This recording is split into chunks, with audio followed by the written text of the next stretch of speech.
Okay, guys, so I was asked a really awesome question this morning, and it was kind of like to weigh or not to weigh. How did you calculate everything, especially in your big amount of weight loss within the 2 months when I really dropped that 35 pounds? First of all, I want to keep in mind with you guys that I was very sick. I had been in the hospital 3 years in a row from internal bleeding. I had a lot of fluid and medical junk in my body. So my weight loss happened, boom, really fast.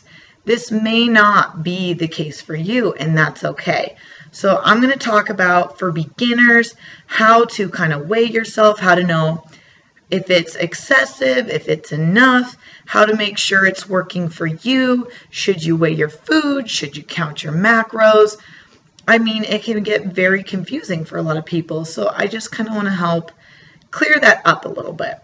So at the beginning, when you're starting, absolutely, it is okay to keep track of everything. What you don't want it to do is you don't want it to become mental. I knew for me, I could not calculate calories because of my past. And I will try and starve myself, or I will try and create as big a deficit as possible, which is not healthy. You can't maintain that in the long run because guess what, guys? You know why that happens? It is because your goal is weight loss. My goal was not weight loss. It was to become healthy. And right there is the difference, because if your goal is to be healthy, then whatever weight you lose that week does not matter, because everything you're doing is weighing out your food. Should I eat this or should I eat this? Should I eat that or should I eat this? So that's what it came about, like, ooh, low carb tortillas. Okay, well, that has wheat in it. That has cornstarch in it. This is made of corn. It's 4 carbs. But how healthy is that? Do I really need this? I'd be like, I don't know. And then there's, a lettuce wrap. Well, the lettuce wrap is going to be healthier, so I'd make that decision. Okay, I really want to go get a coffee today. I'm just craving sugar. Okay, you can go to Dutch Bros or something, but let's see, you're going to get fake sugar. Okay, well, I've already had my treat today. Then maybe I need to go get a drip coffee. I'm going to get stevia. I'm going to put half and half in it. That's better. Those are the kinds of decisions I started to learn to make myself, guys. Because before, what I do about weight loss, I really want pizza today. Pizza, oh my gosh. So I'm going to starve myself all day. I'm not going to eat breakfast. I'll have water, maybe just a protein shake. Yeah, I'll do a protein shake. That's only like 150. Maybe I can get away with drinking the bottom, and that's like 20 extra calories off.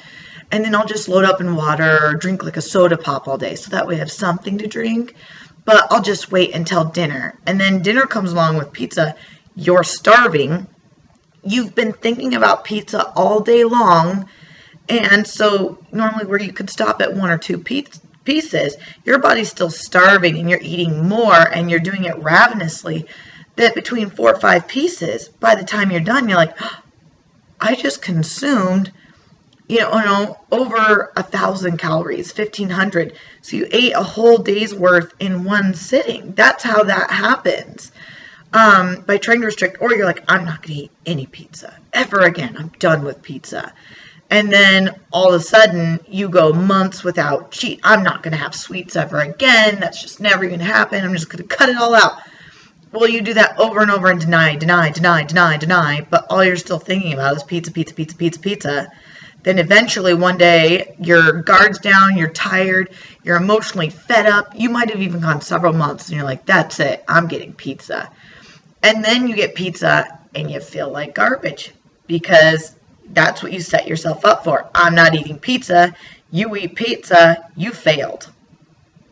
And that's why you feel that way, because your goal is orientated around improper things. It's learning where to focus. In school, if you have a whole class, if you just focused on one test, then, you're not going to pass the rest of school. You have multiple tests to take. Just because you failed one doesn't mean you're going to fail the entire class.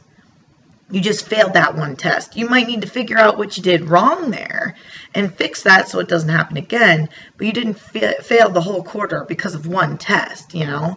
So it's a cumulative, and being healthy and making healthy decisions. That, you know, I started reading the ingredients and I said, you know what, my old life, the reason why I got sick and have all these problems is because I was eating processed junk. I'm not going to switch from processed junk to eating more processed junk in a keto version.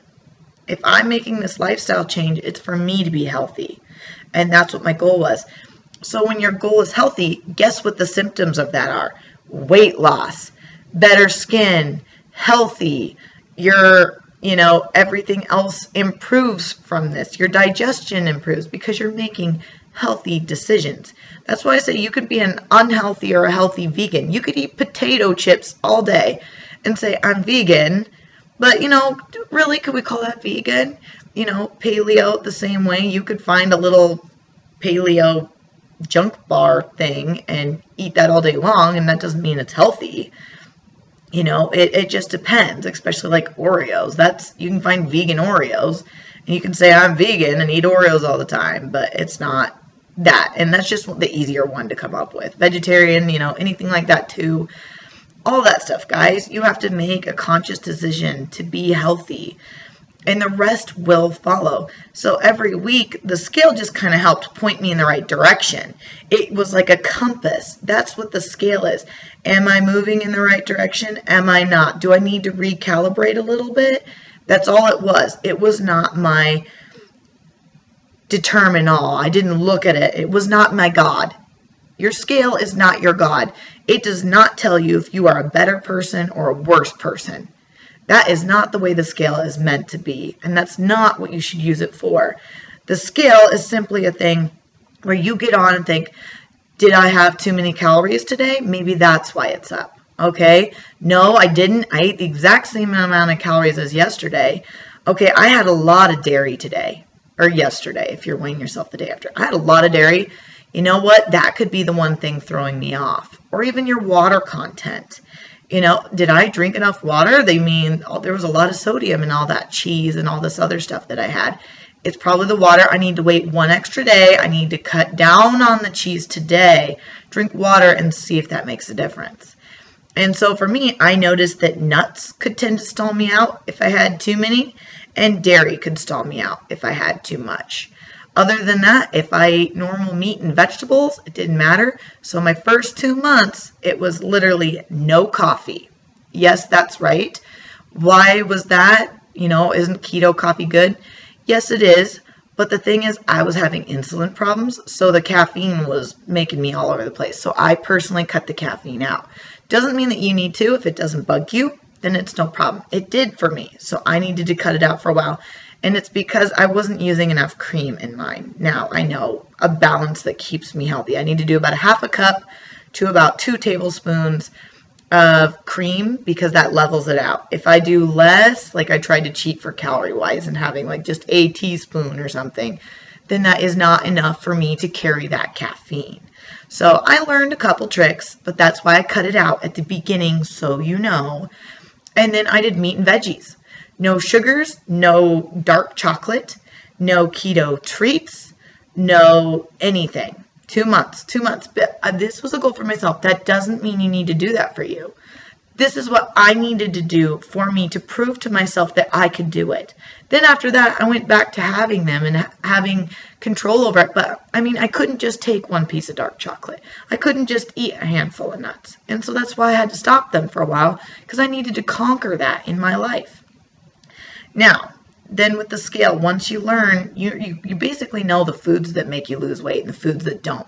So once you got that down, then you can start to back off to like weekly measurements. Then I was like, okay, I pretty much know what's going to cause me to gain weight or not. Then if I started experimenting with something new, like I was trying to up my carbs a little bit to see what that did to me, then I weighed myself all week, but just a little bit.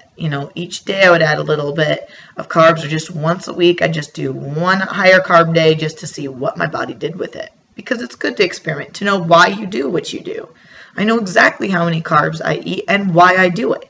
because I know this many hurts me. I know this much keeps me in clear. That's why you do it. Second of all, then I played around with my fat. I tried upping my fat. I tried lowering my fat and seeing what it did to my body.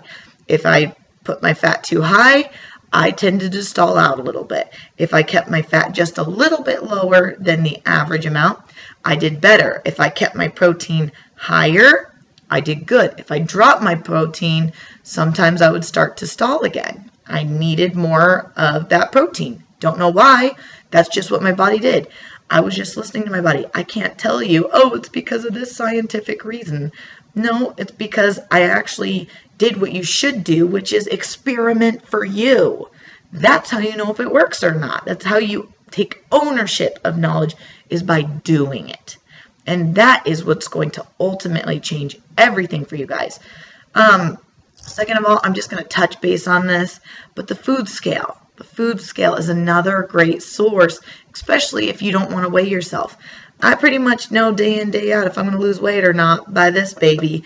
If I really need to measure something out or my proteins, this is the way to go. If I want to get serious with my weight loss, then I measure things. You know, how much protein am I having?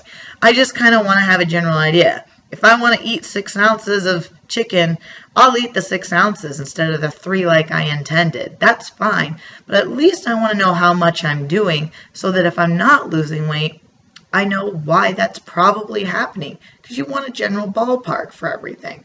Then once you have it, you don't really need to weigh yourself as much. And then once a week, if you're like, okay, that's up a little bit, what did I do? So backtracking for the week. And then as I got better, I didn't need my Fitness Pal very much or to write things down. I pretty much knew on hand right away what was working, what didn't work. So these are some great tips, some great ideas for you guys.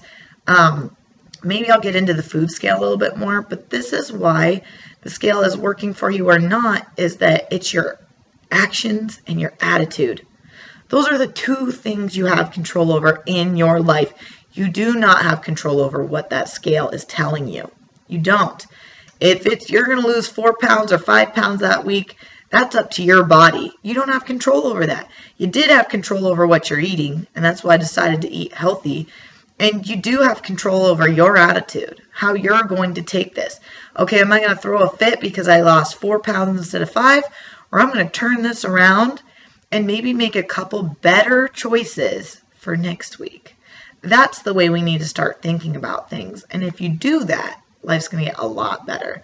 Don't forget to comment, share, like, subscribe. Oh my gosh.